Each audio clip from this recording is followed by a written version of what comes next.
Some murders never stay buried. The truth sometimes echoes from beyond the grave.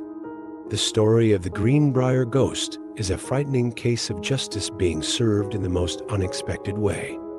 On a cold winter day in 1897, tragic news broke the silence of death in the quiet and peaceful town of Greenbrier, West Virginia.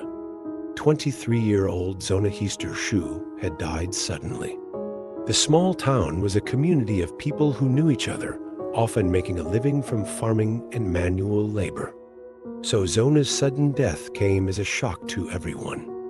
No one knew she had been ill. Despite her young age, Zona had faced few difficulties in her life.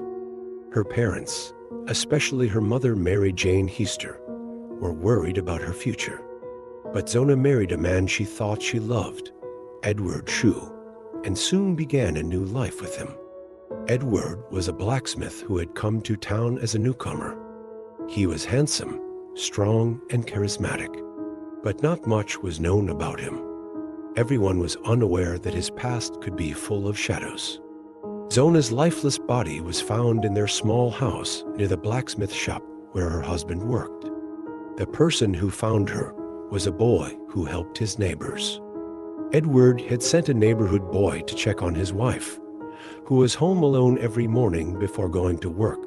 The boy opened the door and saw Zona lying motionless at the bottom of the stairs. Frightened, he ran into town and reported the situation to the authorities. Dr. George Knapp soon arrived on the scene, but when he entered, he was met with an extraordinarily strange sight. Edward had lifted his wife's body, dressed her in one of her finest dresses, and laid her on the bed. He had also tied a thick scarf around Zona's neck. When the doctor bent down to examine the body, Edward burst into tears and fell on top of Zona, refusing to allow his body to be tampered with. The doctor was helpless. Because of the man's overreaction, he recorded the cause of death as natural causes before he could conduct a thorough examination. A few days later, the words "complications of pregnancy" were even added. The funeral was no ordinary funeral either. Edward did not let anyone near his wife's body for a long time. He covered Zona's head and neck tightly and did not allow anyone to touch her. This began to attract the attention of some townspeople, but no one knew that the real truth was hidden inside the tomb.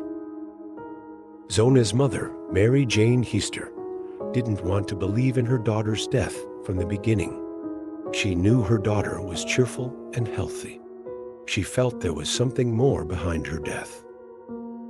And soon, something happened that confirmed her suspicions. Mary Jane had a frightening dream for nights in a row. In her dreams, Zona called to her from beyond the grave. The first night, she just looked at her mother.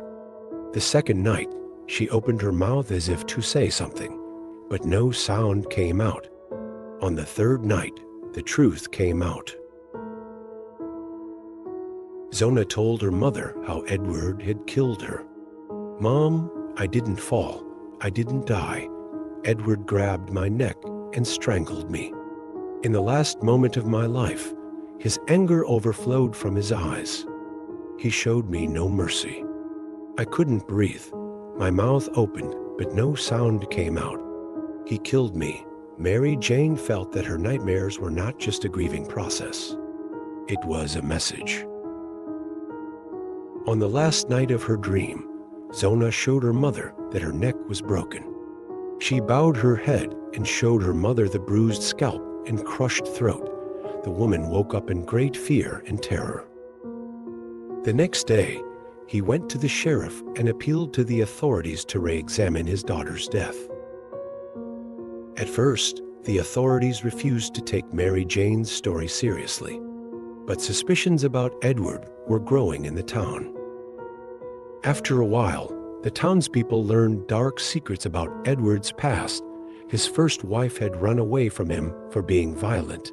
His second wife had died under suspicious circumstances. Moreover, Edward had once said that he would have 3 marriages and the third wife would never survive. All this was reason enough for Zona's grave to be opened. When the authorities and doctors dug up the grave and exhumed the body, they revealed the shocking truth. Zona's neck had indeed been broken. Bruises on her neck indicated strangulation. Doctors recorded the cause of death as homicide, and Edward Shue was immediately arrested. No one would have been convicted on the testimony of a ghost in 1897, right? But in court, Mary Jane Heaster testified under oath that her daughter had told her the truth in a dream. This was even reported in the newspapers of the time. The public believed the ghost story told in court. Edward's defense failed. The evidence was clear in the end. The jury found Edward guilty and sentenced him to life in prison. However, he died a few years later in prison from an illness. After Edward's death, Mary Jane's dreams ended. Zona's spirit never appeared to her mother again, but years later, some townspeople claimed to still see Zona's ghost in the window of her house.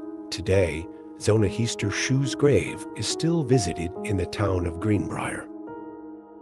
This is the first and only case in American legal history in which a ghost helped deliver justice. Justice sometimes comes from beyond the grave.